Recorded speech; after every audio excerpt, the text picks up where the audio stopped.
37장 1절로 36절 같이 읽겠습니다. 구약 56페이지에 있습니다.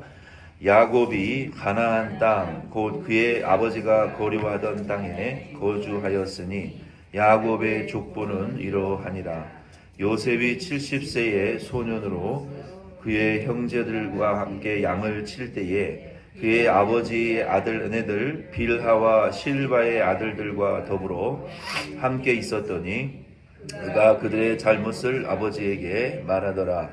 요셉은 노년에 얻은 아들이므로 여러 아들들보다 그를 더 사랑하므로 그를 위하여 채색 옷을 지었더니 그의 형제들이 아버지가 형들보다 그를 더 사랑함을 보고 그를 미워하여 그에게 편하게 말할 수 없었더라. 요셉이 꿈을 꾸고 자기 형들에게 말하매 그들이 그를 더욱 미워하였더라.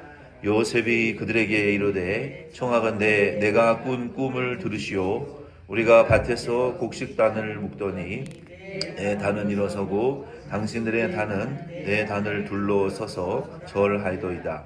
그의 형들이 그에게 이르되 내가 참으로 우리의 왕이 되겠느냐, 참으로 우리를 다스리게 되겠느냐 하고 그의 꿈과 그의 말로 말미암아 그를 더욱 미워하더니 요셉이 다시 꿈을 꾸고 그의 형들에게 말하여 이르되 내가 또 꿈을 꾼즉 해와 달과 열한 별이 내게 절하더이다 하니라.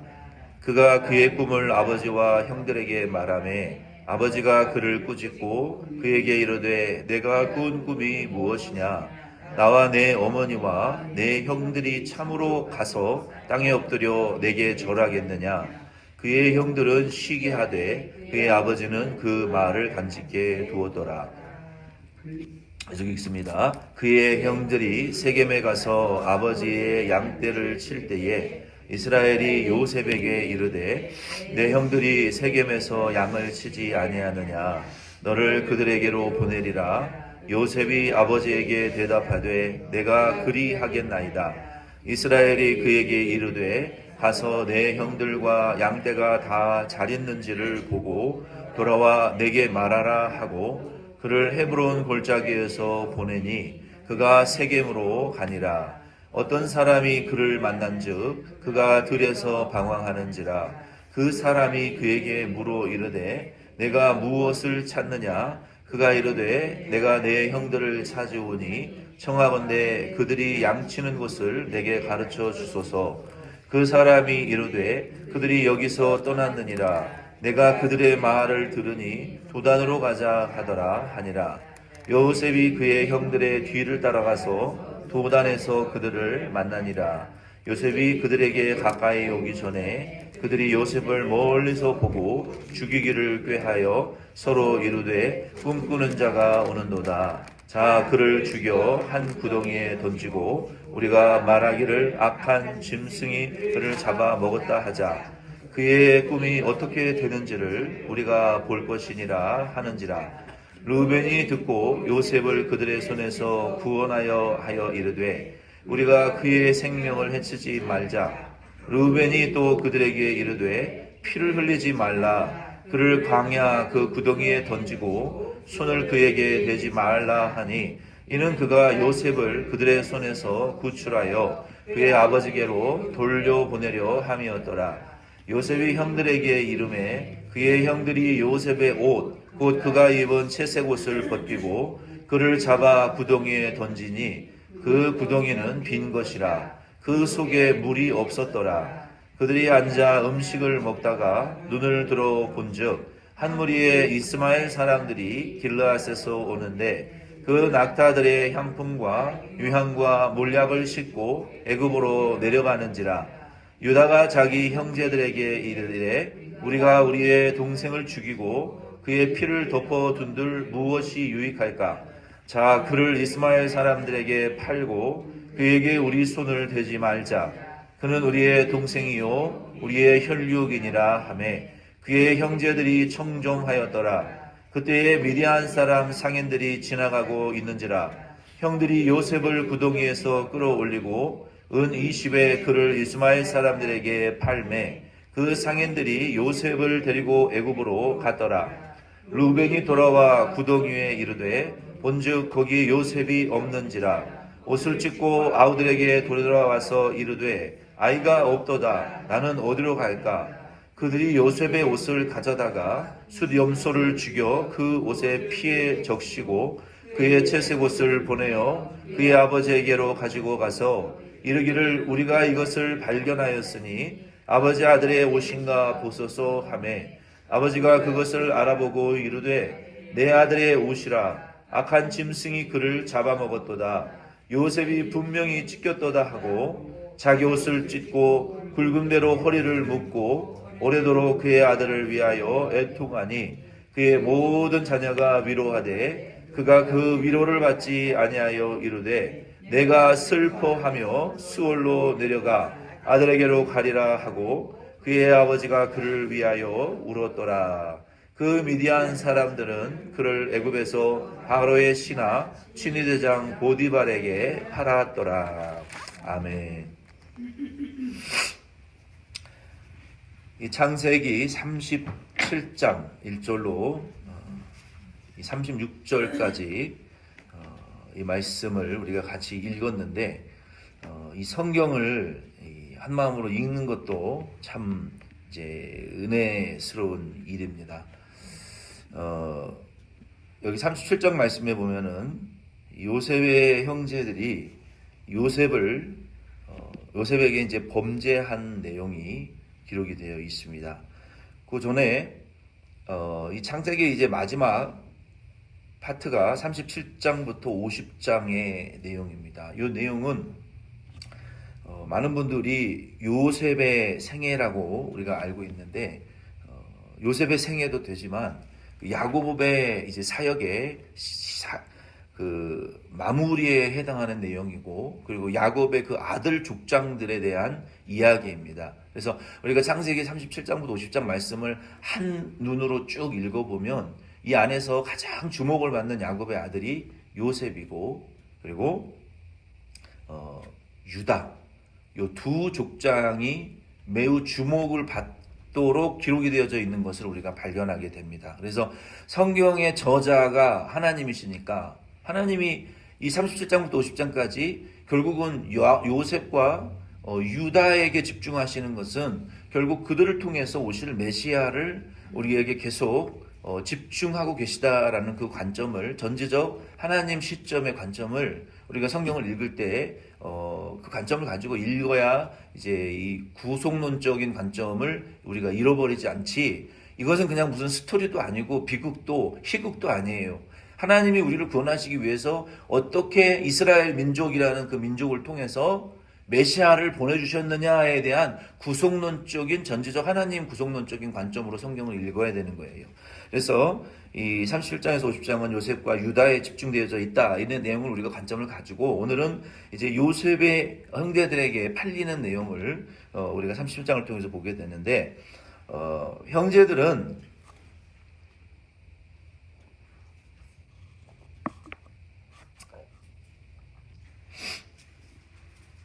대부분 레아와 여기 레아의 여종들을 통해서 태어난 그 이제 아들들이죠. 라헬을 통해서는 베냐민과 요셉만이 태어났습니다. 그래서 이 형제들이 요셉이 나이가 17세가 되었을 때 그러면 이제 나이 차이가 루벤 같은 경우에는 첫째니까 뭐 몇십 살 차이가 나는 거의 자식벌이라고 할 수 있는 것이죠. 굉장히 어린 17세 소년의 요셉이 여기 등장을 합니다. 요셉은 사실은 매우 무례했고 자기 잘난 척을 잘하는 아주 그런 그 편애를 받았다라는 게 티가 나는 그런 부모에게 우리가 공평한 사랑을 받지 않고 형제들 중에 편애를 받고 특별한 그 사랑을 독차지한 아이는 그 행동과 언행에 티가 나요. 아주 무례하고 이기적이고 자기밖에 모르고 자기 할 말은 착착 하면서 이 부끄러운 줄도 모르고 또 그 예의를 지키지 않는 이런 아주 무례하고 좀 건방진 그런 요셉이었던 거예요. 17세 그 아버지의 사랑을 독차지했던. 우리가 자녀들도 이렇게 보면은 아주 그냥 꿀밤을 한 대 때려주고 싶은 그런 놈들이 있어요. 자기밖에 모르는 그런 놈들이 있어요. 그게 너무 편애를 하면 자식들이 이제 그 모양이 되는 거예요. 요셉이 딱 그 모양이었다는 거예요. 아주 무례하고 자기밖에 모르는 17세 아주 철딱선이 없는 건방지기가 그지없는 그런 요셉이 이제 형들과 함께 있을 때 형들이 잘못한 일을 보면은 아버지에게 그거를 다 일을 바치는 고자질쟁이였단 말이에요. 그러니까 형들이 얼마나 꼴보기 싫어했을 거예요. 아버지의 사랑을 독차지하는 놈이 아버지한테 자꾸 일르니까 아버지의 자기들의 잘못이 아버지에게 보고되고 이제 아버지에게 책망을 받는 일들이 계속 미움을 받는 일들이 일어나지 않았겠습니까? 그런 이제 상황이었고, 그리고 또 야곱은 요셉을 늦게 얻었잖아요. 라헬을 통해서는 라헬과 그의 레아를 종들을 통해서는 아들 열이 태어났는데 사랑하지 않았던 여자였어요. 그냥 첫째니까 결혼을 했으니까 자녀를 또 그때는 많이 낳았으니까 사랑하지 않는데 어떻게 자녀를 낳느냐. 그때는 자녀가 재산이었어요. 양과 염소, 짐승을 칠 남자들이 필요했거든요. 다른 종족과 싸울 군대가 필요했어요. 그래서 자녀는, 특히 아들은 재산과 병기요, 일꾼이었어요. 당시에는 축복의 상징이었단 말이에요. 그래서 자녀는 많이 낳았는데 사랑하지는 않고 사랑을 주질 않았던 거예요. 야곱이 그 10자녀들에게. 다른 11자녀까지도 자녀를 11하나 낳았는데 야곱이 사랑을 주지 않고 그걸 꽁꽁 숨겨놨다가 오직 요셉에게만 100% 사랑을 주는 거예요. 어린 자녀들이 얼마나 마음의 상처를 받고 큰 트라우마를 갖게 되었겠냐는 거예요. 부모 누님들은 잘 몰라요, 그거를. 부모는 어른이잖아요. 어른과 두세 살, 서너 살, 10대, 20대를까지 그게 자아가 형성되는, 마치 톡 치면 깨지는 계란과 같이 연약한 존재들이라는 거예요. 어린아이들은, 자식들은. 감정과 정서와 의지와 이 기분이 다 툭 치면 깨질 것 같은 그런 아주 말랑말랑하고 연약한 상태에 있는 자녀들이기 때문에 부모님들은 생계를 꾸리느라고 바쁘고 힘들고 그걸 잘 모르죠. 내가 편애하는지도 몰라요. 그러나 자식들은 다 본단 말이에요. 그 둘째가 태어나면은 죽이고 싶을 정도로 첫째는 둘째를 미워한다라고 그런 얘기들을 우리가 듣잖아요. 그보다 더해요. 사랑받던 내가 둘째 때문에 세컨드가 된다. 그 사랑을 못 받는다. 어린 자녀들은 부모님들의 사랑을 쫙쫙 빨아먹기 때문에 조금만 차별이 있으면 알아요, 자녀들이. 그리고 그게 평생에 잊지 못할 큰 상처, 아물지 않는 상처로 누가 툭 건드리면 그게 막 분과 악으로 쏟아져 나오는 거예요. 나중에 치료가 안 되면. 그리고 부모에게 그 분노를 표출하는 거예요. 때가 되면. 이제 자기가 성인이 돼서 부모가 약해지면, 내가 힘이 세지고 성인이 되어지고 부모가 쪼그라들면 그때 가서 부모에게 막 쏟아놓는 거예요. 과거에 받은 상처를.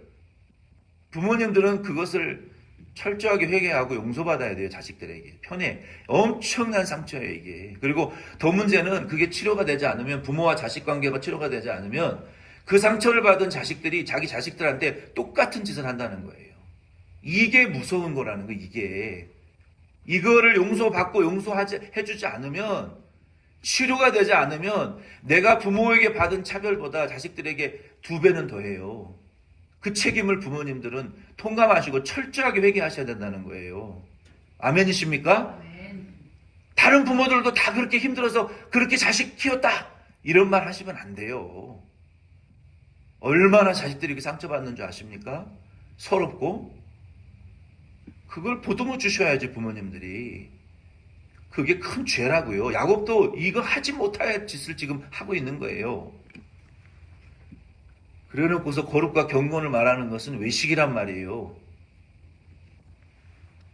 야곱이 요셉을 이렇게 편애했어요. 그리고 그거를 속으로만 한 것도 아니고, 자식들은 입혀주지 않는 최고급 무늬가 있는, 그 당시에 고대 사회에는 지금처럼 색깔이 들어간 합성 수준은 쉽죠. 그 당시에 염색해서 색깔이 있는 색동옷을 만들어낸다는 것은 지금의 샤넬, 루이비통, 구찌와 비교할 수 없는 노동력과 돈이 들어갔어요.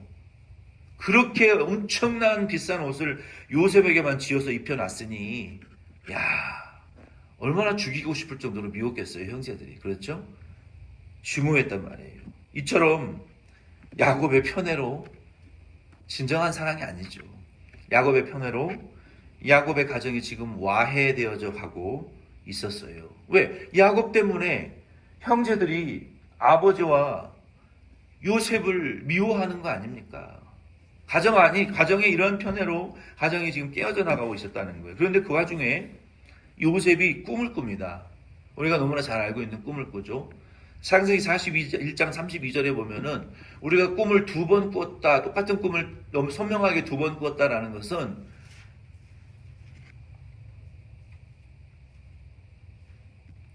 성경 말씀을 보면은 그 약속이 속히 빨리 확실히 이루어진다라는 그런 뜻이에요.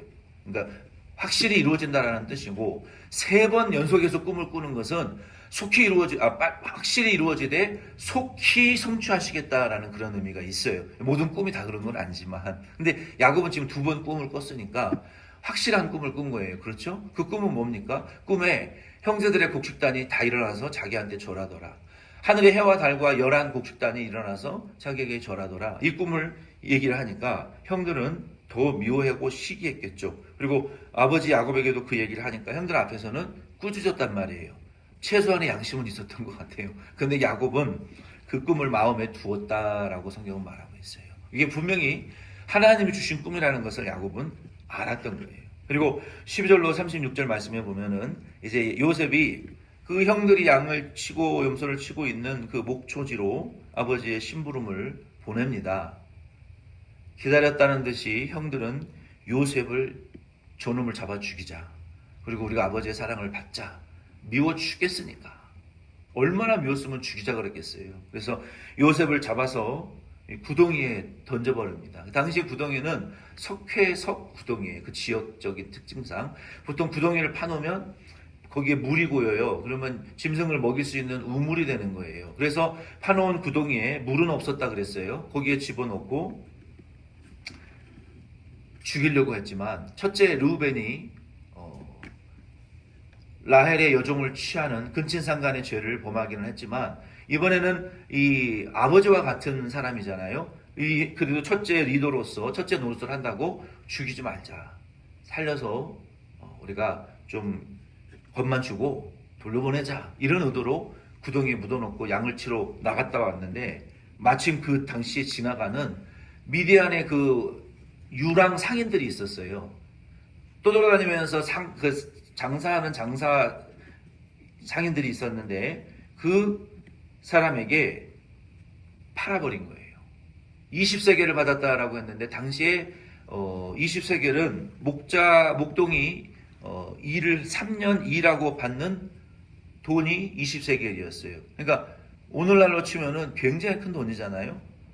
3년을 일해야 3년의 연봉, 목자의 연봉이었는데, 근데 그 당시에는 노예 한 사람의 값이 30세겔이었어요. 그러니까 노예 한 사람 파는 게 3년 일하는 것보다 10세겔을 더 받을 수가 있었던 거예요. 근데 30세겔이 보통 가격이었는데 20세겔만 받고 헐값에 팔아버린 거예요.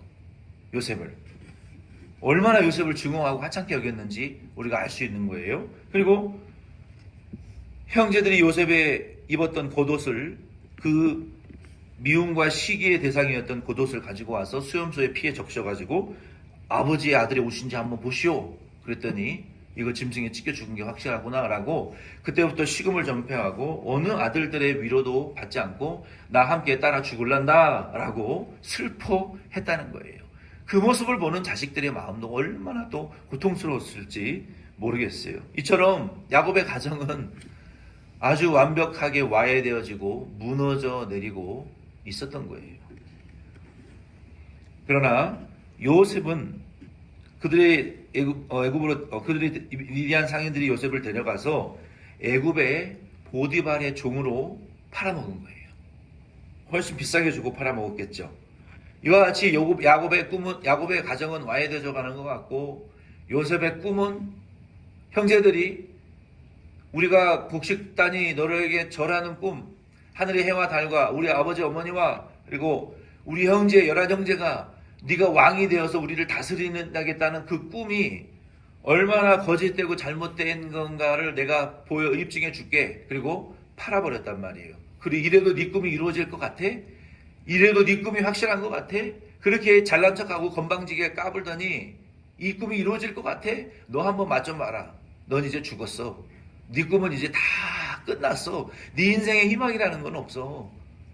너는 이제 끝난 거야. 그리고 팔아버렸단 말이에요. 근데 하나님은 비록 무례하고 건방지고 철딱선이 없는 요셉이었지만 하나님이 주신 꿈은 확실해요. 왜? 2번 주셨잖아요. 그리고 실제로 그렇게 이루어지잖아요. 그 하나님이 주신 꿈을 요셉은 믿었고 야곱도 소망과 비전을 가지고 있었어요. 그러나 그는 노예로 팔리고 애굽의 보디발의 종으로 팔려갔단 말이에요. 야곱의 가정은 무너져 내린 것처럼 보였단 말이에요. 그러나 하나님은 요셉을 애굽에 팔리우게 하신 이후에 이제 그 이후에 그러면 저와 여러분들은 이 말씀을 통해서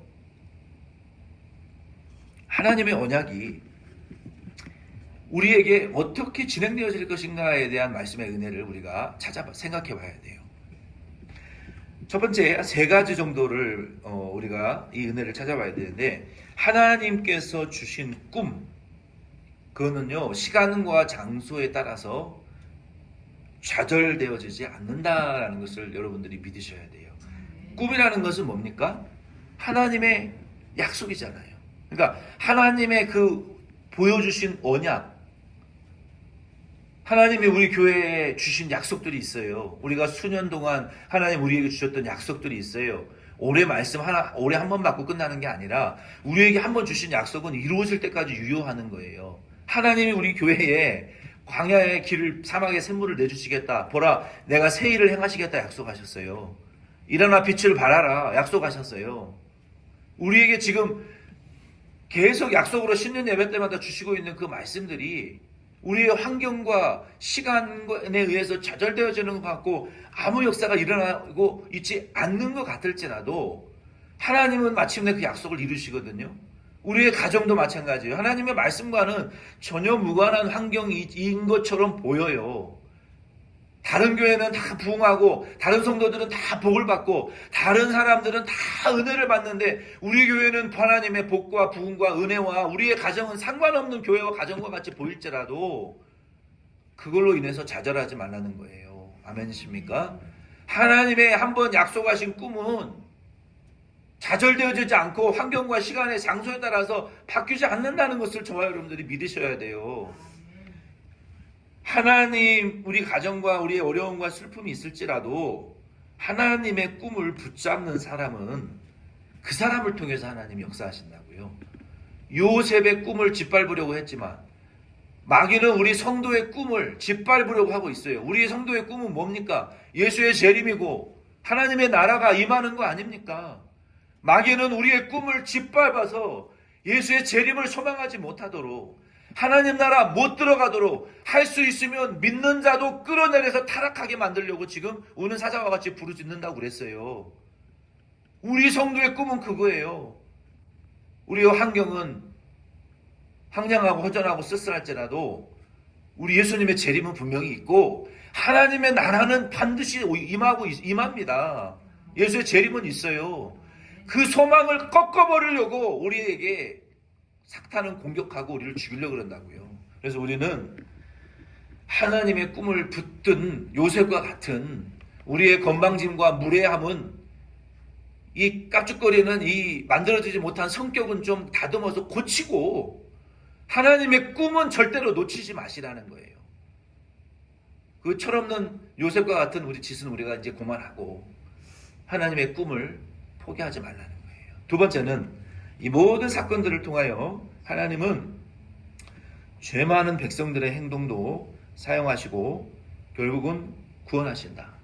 요셉이 형들이 죽이려고 그랬지만 애굽에 팔려가서 애굽의 총리가 되어 바로의 오른팔이 된 이후에 참 요셉이 대단한 게 형들을 징계할 수도 있지만 하나님의 은혜를 받은 요셉이 나중에 창세기 50장 20절에 뭐라고 고백을 합니까? 악을 선용하시는 하나님.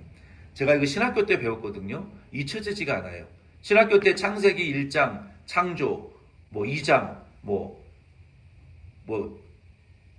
타락, 그다음에 살해, 이렇게 한 단어로 창세기 1에서 50장 외우는 시험을 봤거든요. 근데 50장 악을 선용하시는 하나님, 그게 퀴즈의 답이란 말이에요.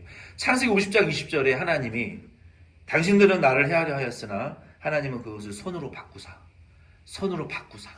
많은 백성의 생명을 구원하게 하셨나이다. 이거예요, 이거. 하나님 꿈을 붙드는 사람은 결국 지금 나를 괴롭히는 사람들, 나에게 고통을 주는 환경들, 나의 황폐하고 쓸쓸함을 주는 이 모든 감정과 나의 현실은 결국은 나의 악을 선으로 바꾸시는 과정이다라고 저와 여러분들은 믿으시기를 바랍니다. 그래서 선으로 결국은 하나님 바꾸실 것이고, 하나님은 약속대로 우리 교회와 우리의 가정을 축복하실 것이다. 나를 축복하실 것이다. 요거를 붙들고 나가는 사람은 결국 그렇게 된다는 것을 저와 여러분들은 아시기를 바랍니다. 그거 악한 자들도 아이고 저것도 미워 죽겠지만, 꼴보기 싫어 죽겠지만, 저도 꼴보기 싫은 사람들 있어요. 정말 그냥 한 대 쥐어 받고 싶은 사람들도 있단 말이에요. 그걸 바라보면서도 그래, 하나님이 요셉의 형제들처럼 저거 나에게 선으로 바꿔주시려고 하는 저거 소스들이구나, 과정들이구나, 이렇게 생각해야 마음이 편하고 하나님의 꿈을 잃어버리지 않을 수 있어요. 세 번째는 무엇이냐면, 70명의 야곱의 가족들이 결국은 가나안 때문에 약속의 땅을 버리고 애굽으로 갑니다. 근데 그게요, 잠깐 하나님하고 멀어지고 하나님의 약속에서 떨어져 나가는 것 같은 환경에 우리가 처해질 수도 있어요. 버림받은 것 같은 환경에 처해질 수도 있어요. 하나님 나를 아예 버리고 잊어버리고 안 도와주시는 것 같은, 정말 철저하게 고립되어져 있는 환경과 같은 환경에 처할 때도 있다는 겁니다. 그러나 이 70명의 야곱의 가족이 가나안 때문에 애굽으로 가버리고 약속의 땅에서 떠나게 되지만, 결국은 야곱과 요셉은요, 죽으면서 남아있는 자들에게 이렇게 부탁합니다. 가나안에 있는 막벨라, 아브라함이 사라를 장사한 그 막벨라 굴, 최초로 돈을 주고 산 가나안 약속의 땅을 합법적으로 법적으로 얻은 땅이거든요. 그리고 이삭도 야곱도 이제 거기 두 번째로 땅을 사잖아요. 아브라함이 최초로 산 땅이 막벨라인데, 그 약속의 땅을 주시겠다고 하신 하나님의 약속의 땅으로 막벨라 굴에 나를 장사하라. 야곱이 그렇게 죽고, 요셉도 나도 막벨라 굴에 내 뼈를 거기다 장사해라. 왜? 거기에 하나님의 약속이 있는 곳이니까 나는 죽어서라도 거기에 돌아가야 된다. 요게 믿음이라는 거예요. 요게. 저와 여러분도 이런 힘든 환경 속에 살아가고 있지만, 창세기 50장 24절에 하나님이 나뿐만이 아니라 우리 모두를 이끌어 약속의 땅으로 인도하실 것이다 라고 선언을 하고 죽은 것처럼, 오늘 저와 여러분도, 오늘 우리가 부른 찬송이 뭡니까? 493장 2절 찬송에 보면은 속에 근심, 밖에 걱정, 늘 시험한다는 거예요. 우리가 속에 걱정, 밖에 근심이 지금 예배드리고 있는 이 시간마저도 속에 근심, 밖에 걱정이 우리를 늘 시험하고 압박하고 힘들게 하고 좌절시키는 거라는 거예요. 이러한 환경, 속에 근심, 밖에 시험, 이러한 환경과 시험이 우리 속에 있을지라도 우리와 저와 여러분들은 오늘 이 특별 기도회를 통해서 2025년을 마무리하시면서 우리에게는 하나님의 약속이 있고 꿈이 있다라는 것을, 나는 언젠가는 그 약속과 꿈의 성취 안으로 들어가게 될 것이다, 이런 소망을 가지고 사셔야지, 속에 근심, 밖에 걱정으로 시험만 받으면서 살다가는 에서처럼밖에 안 돼요. 야곱과 요셉처럼 우리는 이 세 가지를 오늘의 말씀을 통해서, 시간과 장소에 따라 꿈은 저절되지 않는다. 이 모든 어려움과 고통은 악을 손으로 바꾸시는 지금 발효의 과정이다. 그리고 하나님은 어려운 환경 속에서도 꿈을 이루는 자를 통해서 반드시 그 약속을 이루신다라는 것을 기억하실 수 있는 오늘 하루 되기를 예수 이름으로 부탁드립니다. 아멘.